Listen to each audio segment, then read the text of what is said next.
Hi, my name is K-Fai Steele, and I'm an author-illustrator, and I make picture books. Books Are Magic invited me to be with you today to share my latest book called All Eyes on Ozzy. So what I thought we would do today is I'll tell you a little bit about myself. We'll read the book together. We'll draw together a bit, and then I'll answer some questions. Does that sound good? Okay. A little bit about myself. So I'm American. I used to live in San Francisco, and I actually lived in Brooklyn, not so far from Cobble Hill, where Books Are Magic is. But now I live in a country called Switzerland and in a city called Lausanne. So I can tell you a little bit about the city that I live in by sharing this, which is really nice. This is outside of my window. I don't know if you can see this. So I live right next to this thing, this cathedral, in this very beautiful country that's full of mountains and chocolate and cheese. And I've been here for about a year now. And this is my apartment. I live in here with my husband and my baby, and this is a corner of the apartment where I have a desk and I have paints and I have pencils and pens, and so basically like a ton of paper, and that's everything that I use to make books. So I do all of my writing and drawing in my house right here. Cool, let's read the book. So it is called All Eyes on Ozzy by K-Fai Steele. That's me.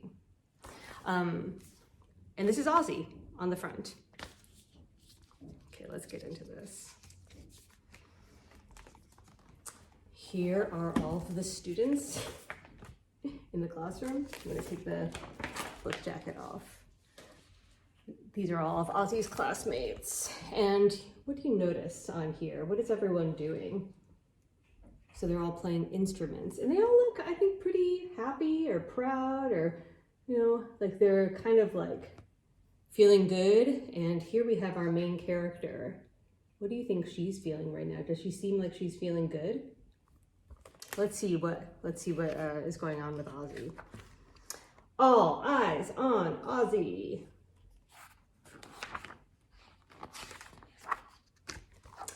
Ozzy loved to get attention.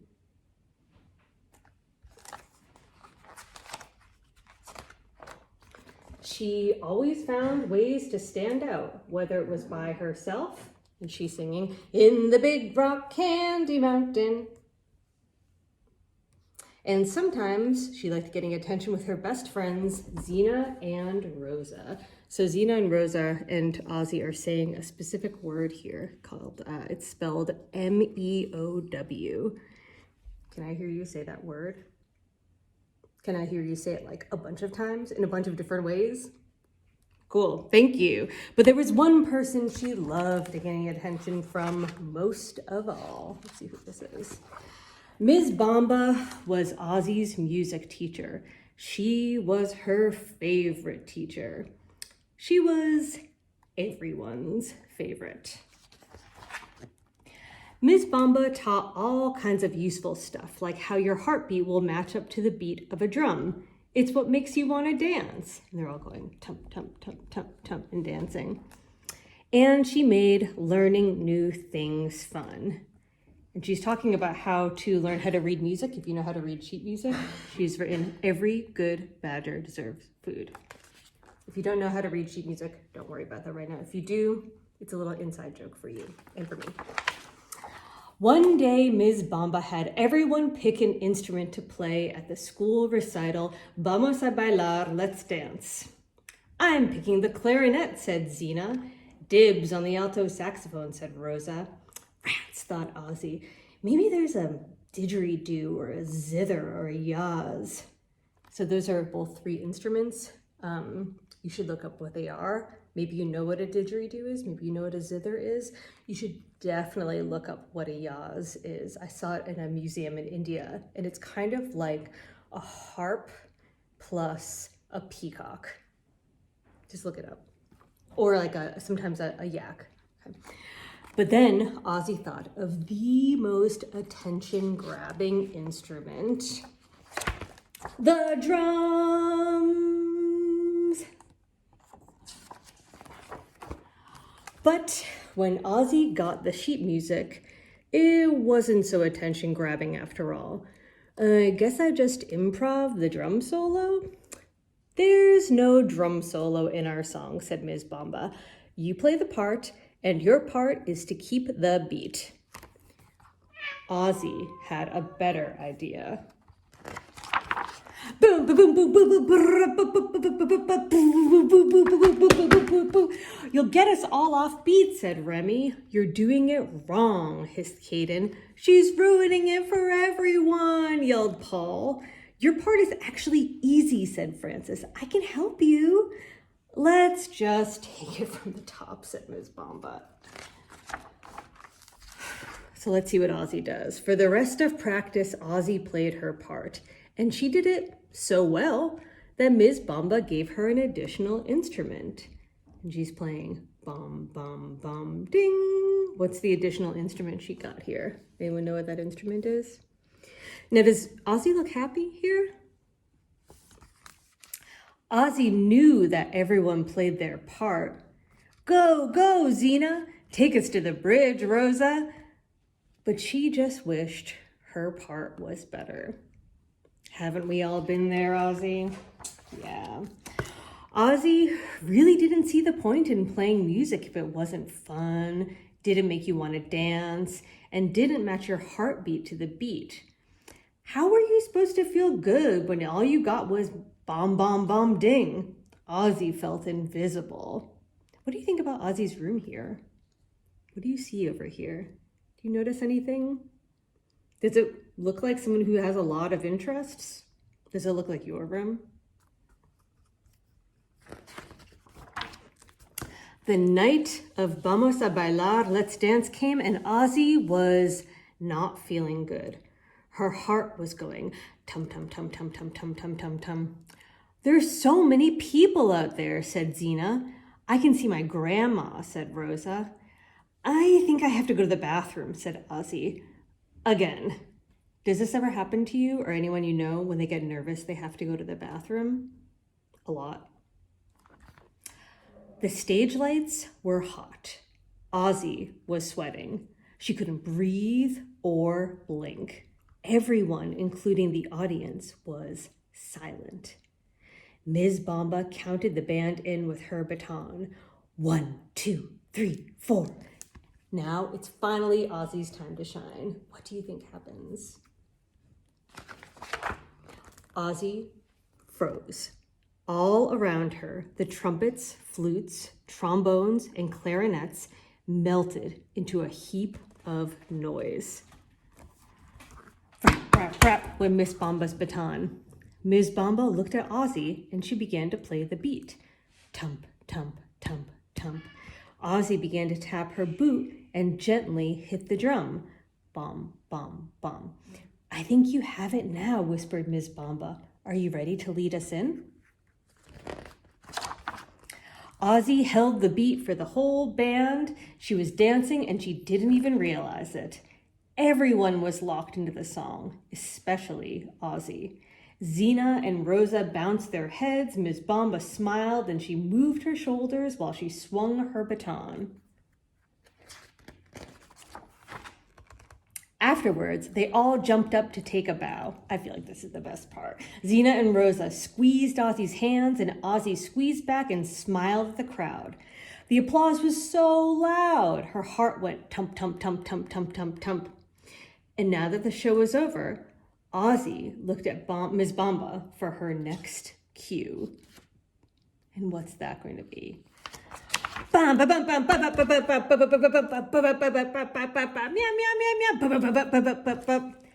Ding!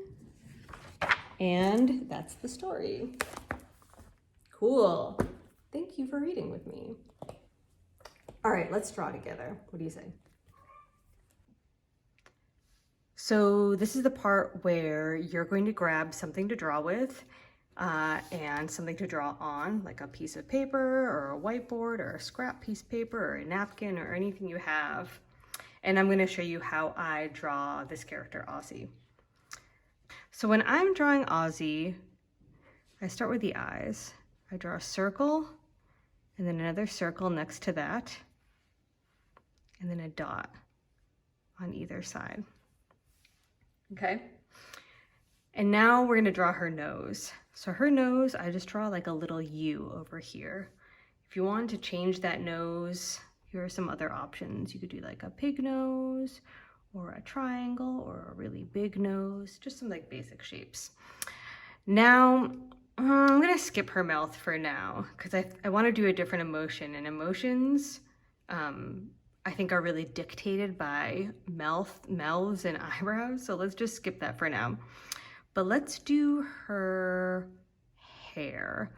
So she's got a part over here, right? So we're just gonna do a line here going down, kind of swooping over her eyeballs, and then a line over here.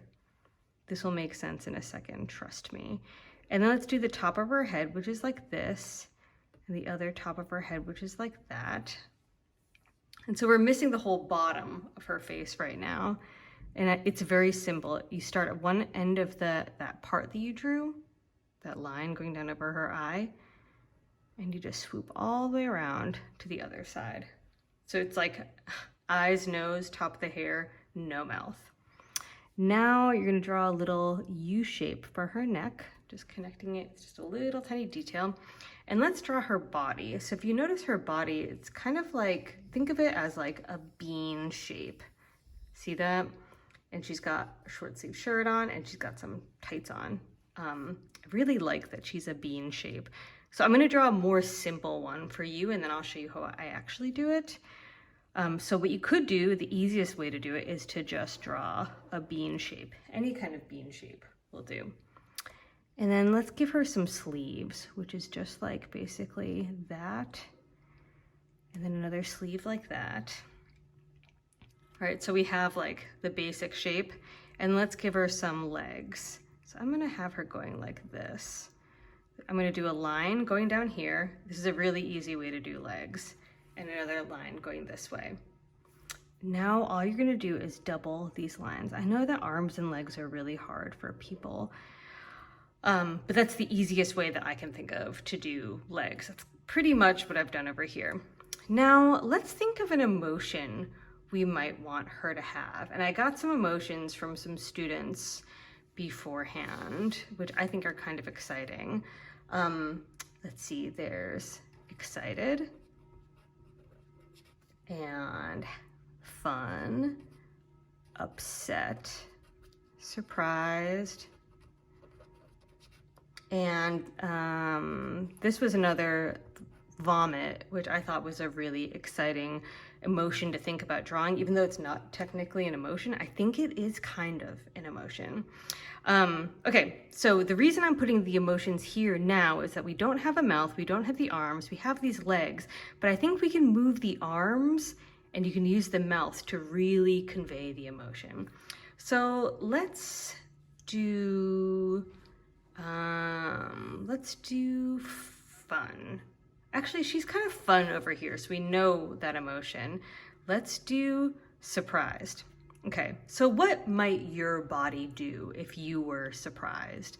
What would your arms do? And what you can do is you can pause this video right now and pretend like you're really shocked and just notice what your body does and what your mouth does and what your eyes do and maybe what your legs do even. Where do you feel it in your body? So what might I do over here? I am gonna do her arms in front of her, I think. So I'm gonna do one line like this and one line like this. And then again, like I did over here, I'm just gonna double those lines. It's okay if you're drawing over your drawing. We're just thinking about this like a sketch. And I'm gonna do her hands kind of like, like kind of open. Okay, and the way that I'm gonna do that is you can just draw basically two snowballs. This is what Linda Berry and Ivan Brunetti do. Two snowballs at the end of her arms. And you can do fingers, just like 1, 2, 3, 1, 2, 3, and then put a thumb on the other side. But basically, like, you don't need to do all 5 fingers just to get like the sense of like fingers. Okay, let's, so now we have the arms, and that's a very powerful thing. Now, what does your mouth do if you're really surprised? Does your mouth do this? Is your mouth like this? Is it like Ozzy's mouth over here? Is it like this? Maybe. I think I'm gonna do like this. So again, kind of like that bean shape. So it's like, if she was like this, she'd be smiling. But I like it because her mouth is open, so she's kind of like, and I like it because it's frowning, but it's not really like a sad frown. It's just sort of like, oh my gosh. All right, so let's finish her hair. I'm gonna bring it down behind her and like make it going like that to give it some motion. I'm also gonna draw her feet at this moment. So I'm gonna give her some pants over here. I'm gonna draw one foot like that, the other foot like this. Again, thinking about it the same way as the hands, kind of like these like muffin shapes, snowball shapes. And then it looks like she's not really wearing anything over here. So I'm just gonna do a line across her belly to show that she's wearing pants. Now, if I were to color this all in right now, I could give her pants a different color, her shirt a different color, I could put a design on her shirt, something like that. I am gonna add a tongue in here and then darken that right there, just so you really see that her mouth is open and her tongue is sticking out. And then I would also think about like, what might I write in this to let a reader know that she's really surprised. Maybe I would write something like, it was Monday morning and Ozzy went to school. There was no one there.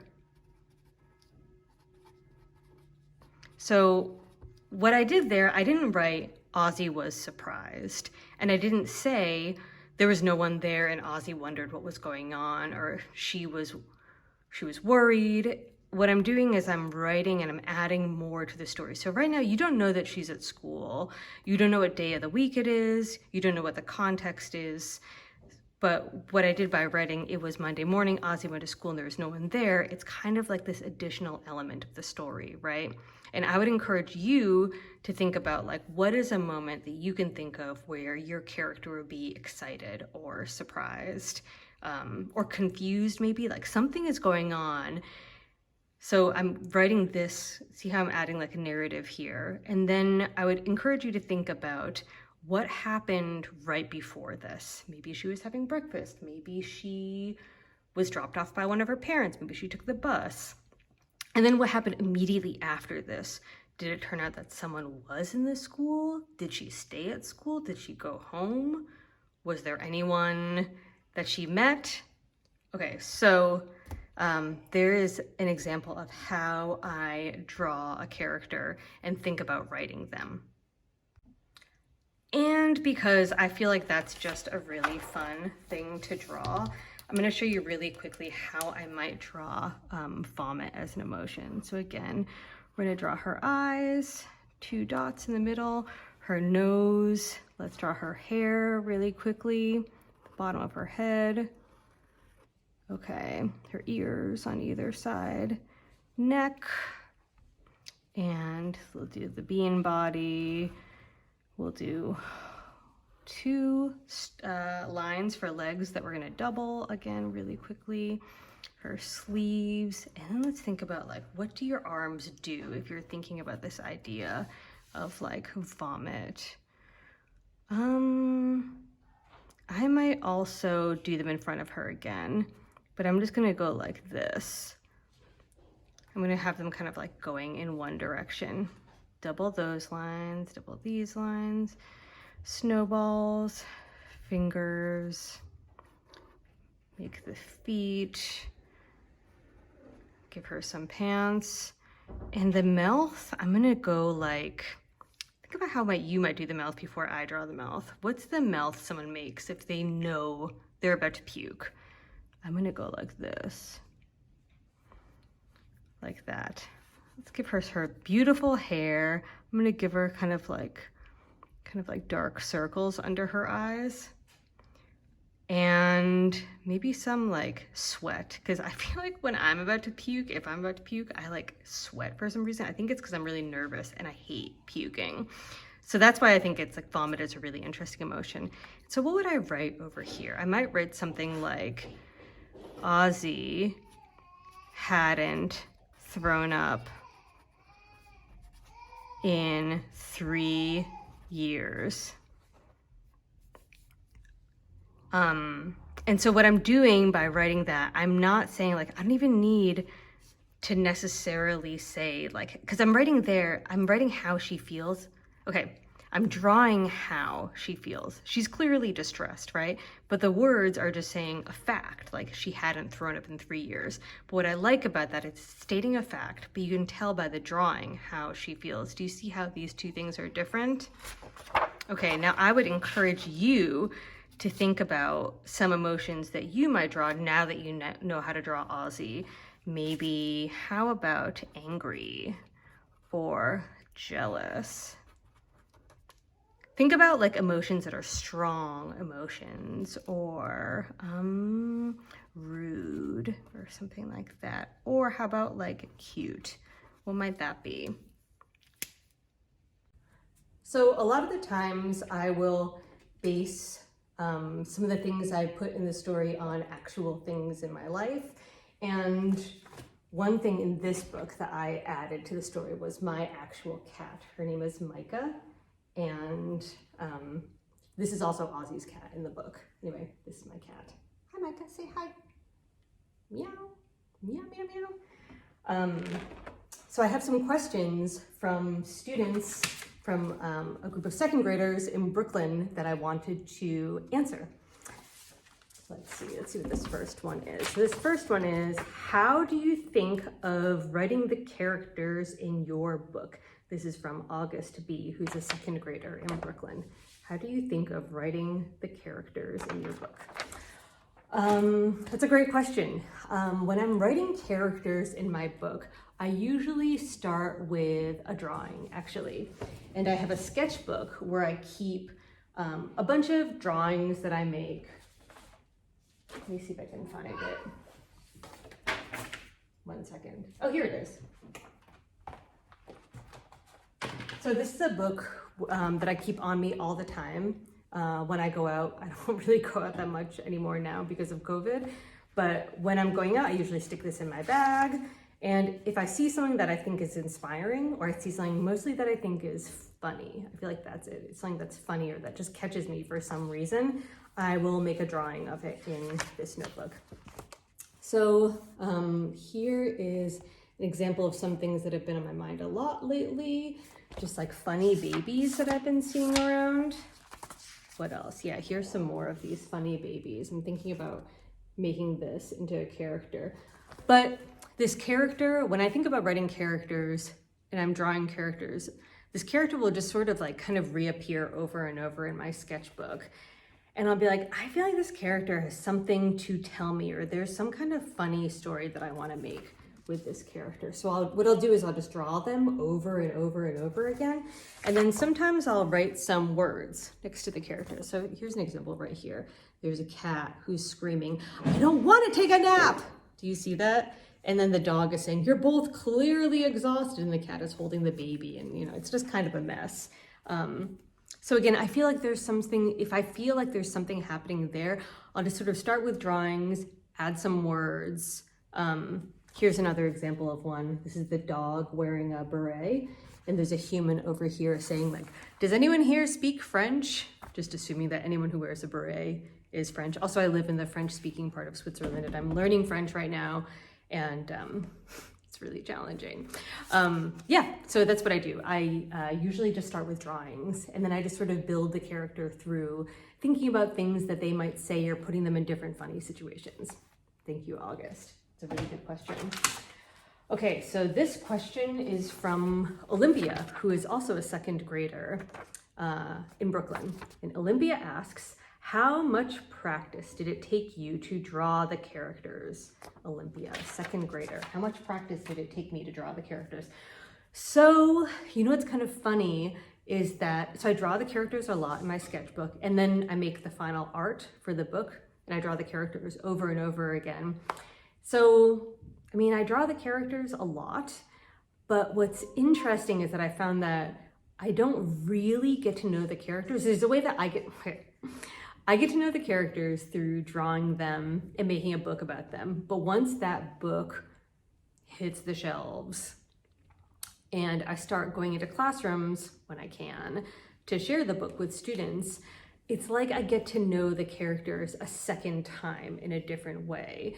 And that's because getting to know the characters the first time, when I'm just like here drawing them, you know, I have kind of like a personal relationship with the characters because I'm, you know, writing them into existence. But then when I'm talking to students and teachers and librarians about these characters, this character has kind of been interpreted by other people, and it's really fascinating to see how other people get to know this character and understand that character. And then I get to know them from a different way through the reader's perspective, which I think is really fascinating. So I guess your question is, how much practice did it take you to draw the characters? I mean, a lot of practice, because I draw them probably, I don't know, like 40 or 50 times if I had to guess. But I think the thing is, what's interesting is I think about it, I don't think about drawing the characters to get them right. I think of drawing the characters in order to understand them or get to know them more. So it's sort of like playing pretend if you have a stuffed animal or something like that. The more you play pretend with them, the more you understand them and get to know them. I kind of do that with the characters. I think about it like that when I'm drawing them in my sketchbook. Okay, last question, and this is from a teacher. Boo, boo, boo. This is from Ms. Muhammad, who is also a teacher in Brooklyn. And Ms. Muhammad asks, how long does it take to make all of the pictures for a book? How long did it take me to make all the pictures for a book? So, actually I can share with you, I have the original art for Ozzy, all in this giant folder. This is how I store artwork. And I would say this book probably took me, maybe it took me about 6 months to make all of the final art for. And I feel like that really freaks some students out by being like 6 months, or sometimes it takes me a year to make all the art. They're like, I'm only 8 years old. That's like an eighth of my life. But I can also make things a lot faster. And if the question is, how long would it take you to make a book? I feel like you could probably make a book in like a couple of weeks, you know, from start to finish. But because I'm making this book and it's being printed and it has to go through editors and art directors and stuff like that, it's got a bunch of extra eyes on it because it's being published, and that's like a bigger deal for some reason than it is to just make a book in your classroom, which I feel like is just as valid. Anyway, this is what my art looks like when I'm making final art for a book. And I use watercolor and pencils and markers and ink to make all of the final art. But this is about how big it is. So it's a little bigger than the actual book. That's one page, here's another page. So these are the half spreads you might recognize. And actually these go next to each other in the book. And then for the bigger spreads that are like all the way across the page, this is Ozzy in her bedroom. So you can see it takes me a while to make all of the final art because it's big. But when I was a kid, when I was like 7, 8 years old, and I was making books for myself or for like a classroom assignment, yeah, I think it would probably take me about a couple of weeks. And I guess if I worked really hard and had a really strong idea, maybe I could finish all of the final art for a book in about a month or something like that. But yeah, I think the most time that it takes is really just like painting things in, inking them. And it actually takes a long time to just, I take a pencil first and I draw all of the drawings first, but you have to come up with like, what does the classroom look like? What does her bedroom look like? What does she look like? And that is actually a lot more time than it takes to do the actual final art, because you have to come up with the whole world. And that just takes a long time. Think of it as like information gathering. I have a few questions for you now that we've read this book together. So my first question for you is, why do you think Ozzy suddenly gets nervous at the end, like towards the end when the performance is about to happen, then she freezes up? Why do you think that she freezes up? So think about that. Another question I have for you is, let me see. Oh, this is it. This is one of my favorite questions to ask students. who is your favorite teacher and why are they your favorite teacher? Like, is there some story you can think of or something about them that you can think of that makes them really special in your eyes? Who is it? And what's so special about them? And then the final question I have for you, it's not really a question, it's more of like asking you to ask somebody else something. So I would like for you to think of an adult in your life, or maybe who's in like the same place that you live, and ask them who their favorite teacher is and why they're their favorite teacher and what makes them so special. It could be really interesting to ask your parents this, or the people that you live with, maybe an older sibling, or maybe even ask like a teacher or something like that, or a grandparent, or your aunt or uncle. That's it for me. I wanted to thank Books Are Magic for having me and for hosting me here. Books Are Magic is in Cobble Hill in Brooklyn. It is like literally one of the best bookstores, and you should absolutely go to it if you're in Brooklyn. And you should go there for 3 reasons. The people who work there are really cool. It's a really beautiful space, and the bookstore really cares about the community and the people that go into the bookstore. So it's a really, really special place to go to.